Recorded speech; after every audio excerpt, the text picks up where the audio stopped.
आश्रय केवल प्रभु का, मामुपाश्रिता। भगवत प्राप्ति की साधना का भी आश्रय नहीं। ध्यान दो, ये बड़ा सूक्ष्म। आश्रय केवल प्रियालाल का। साधना बन रही बढ़िया, कल साधना ना बने, ऐसे रोग हो जाए, ऐसी शरीर की स्थिति हो जाए, ऐसी मना स्थिति हो जाए तो हमें भगवत प्राप्ति नहीं होगी क्या? होगी। बोले क्यों होगी? तुमसे कोई साधन तो बनता नहीं। बोले हमने साधन का आश्रय नहीं लिया, हमने तो प्रियाजू का आश्रय लिया। सर्वेषु साधन वरेषु चिरम निराशा। बात समझना, ये आंतरिक है, आध्यात्मिक।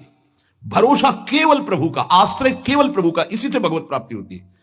पूर्व में जब प्रथम बोलना शुरू हुआ था मुरारी से, उनसे यही आश्रय तत्व पर केवल चर्चा होती थी। आश्रय को समझिए।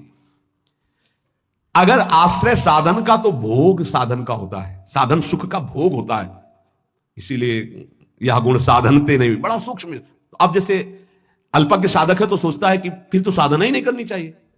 तो अभी तक आप कर रहे थे क्या? आपसे करवा रहे थे जिनके आश्रित हो। ऐसे भाव में आओ।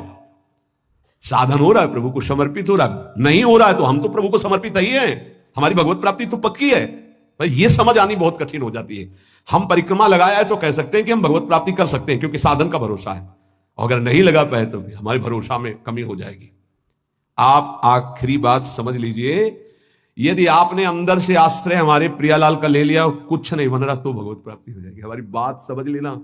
ये हम बहुत समझी सोची हुई बात कर रहे हैं। आश्रय आपका कहां है?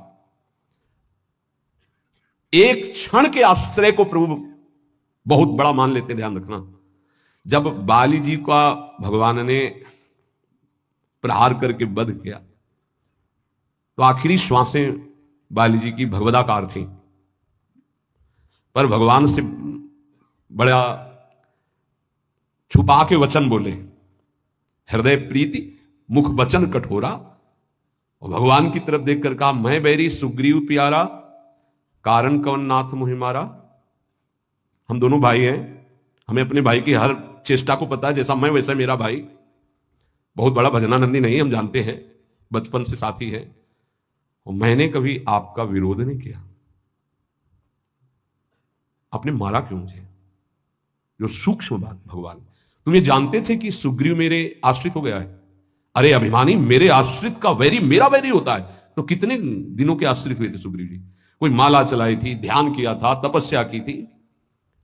और निष्काम आश्रय नहीं था, सकाम आश्रय था। बाली मारा जाएगा, मैं किष्किंधा का राजा बनूंगा। और जब राजा बन गए, महाराज जी राम जी प्रवर्षण पर्वत पर है, एक दिन भी दंडवत करने ना दिन में गए ना शाम के गए, 4 महीना नहीं गए। फिर वहां से भयभीत वाले वचन जब भगवान लक्ष्मण जी को जाके बोल दो कि जो बाली को वही बाण तूड़ी